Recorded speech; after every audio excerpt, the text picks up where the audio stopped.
Remember me? Yeah, you do. You're even fucking uglier than I am now. What do they do to you? Doesn't matter. That's not how it ends for you, brother. You know who's coming for you. You've always known.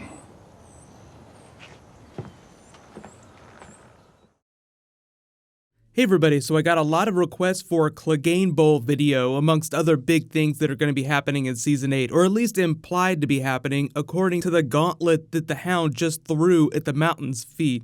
So there's just a couple hoops that they have to jump through in order to pay this off, but obviously they wouldn't have included that in there had they not intended to do something with it in Season 8.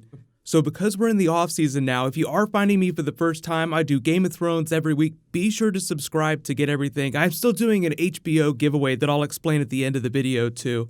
But the Hound himself was probably one of the MVPs of the season. The Mountain didn't do a whole lot, even though he got that makeover along with the rest of Cersei's new Queen's Guard. He does look like the Mountain that he saw in his vision. Like there was this thing going on with the writers this season where they tried to make reference to as many different things as possible with the lines of dialogue that they had. The Hound's vision back during the early episodes was probably one of the best scenes that they came up with themselves. Like there's still a little bit of George R. R. Martin that they're trying to include from the books, but we have gone off book more than 50%, so I will try to address possible Cleganebowl in the books, but previously you probably heard about this theory for at least the last couple of years, at least right up until Season 6 where they had Tommen outlaw trial by combat when Cersei was getting ready for her trial with the Faith. So originally, Cleganebowl started out as sort of a spin-off from the Gravedigger theory because we didn't know whether the Hound was coming back or not. The last we saw of him was at the end of Season 4. Brienne had left him for dead, Arya had left him for dead. But the whole thing is that during Feast for Crows, Brienne is on her quest to find and save Sansa, which is sort of what she did at the end of Season 5, beginning of Season 6.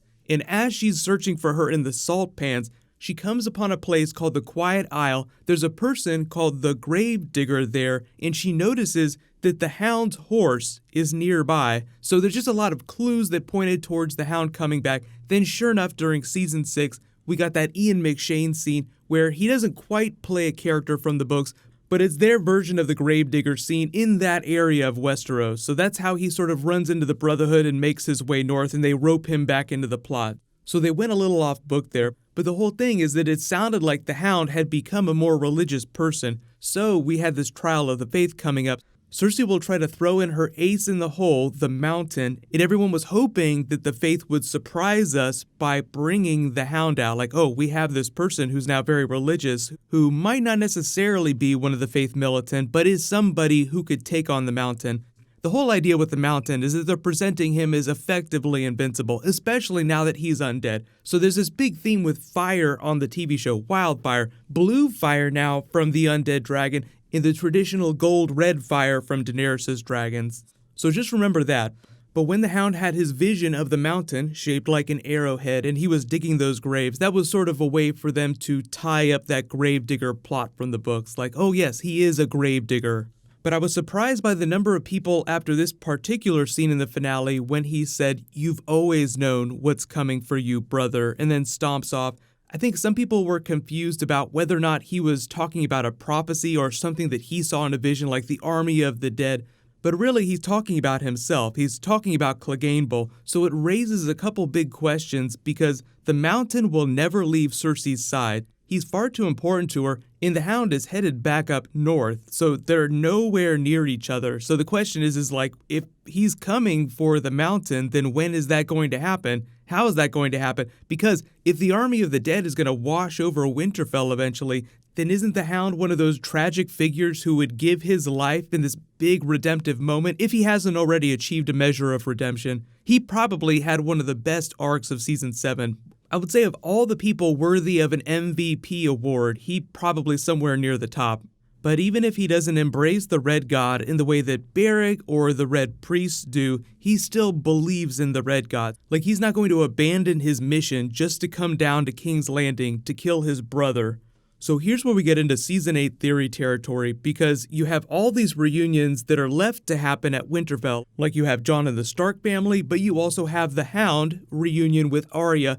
But just as big, you have a Hound reunion with Sansa. I know there are a lot of people who are wondering about the Sansa theory. I don't think that's going to be a huge thing. I'm expecting more of like a Brienne Hound moment where it's really funny and touching, they acknowledge each other. And we can always talk about that more in another video, but I don't expect too much of post-game Sansa Hound stuff to be happening. Arya probably had the more meaningful relationship with him on the TV show just because they spent so much more time together. And they literally invoke her when they're walking to the dragon pit to have this big meeting here.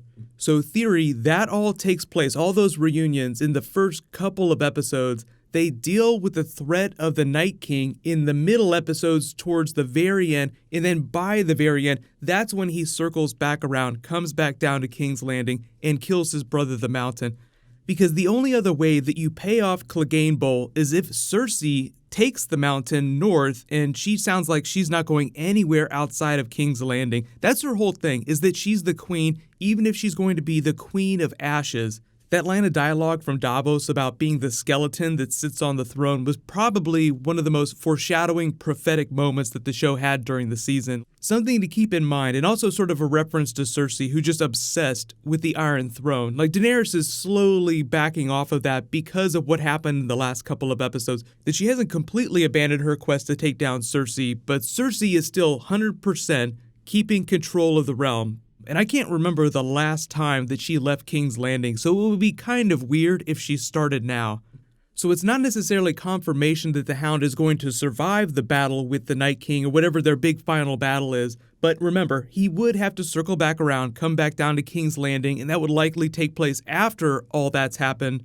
But as they made such a big deal about fire killing the undead, and fire is such a big thing for the Hound, it's still one of the few things that could trigger him. His origin story is so tied up in fire, with the Mountain as a big part of that, and now that he's the zombie Mountain and you need fire to kill zombies, it just feels like fire will be a critical component in the way that the Hound defeats the Mountain. Although I would be amazed if there isn't a badass sword battle. It just feels like the Mountain is supposed to be relatively unkillable by traditional means now. Like, that's the whole thing that Qyburn did to him. Like, you could stab him as many times as you wanted to. Unless you chopped his head off and burned him, Qyburn could just bring him right back.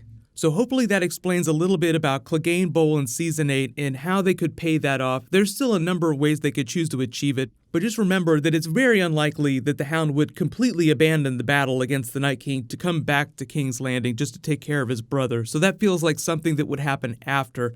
So it would also mean that Cersei's probably around late in the game too, but we can talk more about her during my Jaime video that I'll do in the next week or so. There's also a Golden Company video that I was working on, but I decided to do this first because it sort of gets tied up in Jon Snow stuff, and I've done a lot of Jon Snow videos lately. But just as a sort of teaser for that, remember what the Golden Company did with Aegon in the books, and remember who is now named Aegon on the TV show. So just something to think about. I'll do that video this weekend, but leave all your requests for Season 8 videos, or if there's anything else left over from Season 7 that you guys want me to do. But also just a reminder that there's other HBO related stuff that'll be happening early next year. So obviously they go into production for Season 8 in October, but there's a really strong chance that Westworld will drop in the spring next year, so that means they'll start dropping trailers sometime later this year. So we'll slide into Westworld slowly while I'm also doing Game of Thrones videos. So if you have Westworld requests, just leave them in the comments below too. But that next Game of Thrones video should post by Saturday at least. But congratulations to the latest giveaway winner, Rodrigo Garay. Please private message me on the back end of my channel so I can get your contact details. While you wait for everything, you can click here for my new Season 8 playlist. I just made like a brand new playlist for Season 8 specific stuff, and you can click here for all my Season 7 videos. Thank you so much for watching. Everybody stay awesome. I'll see you guys tonight.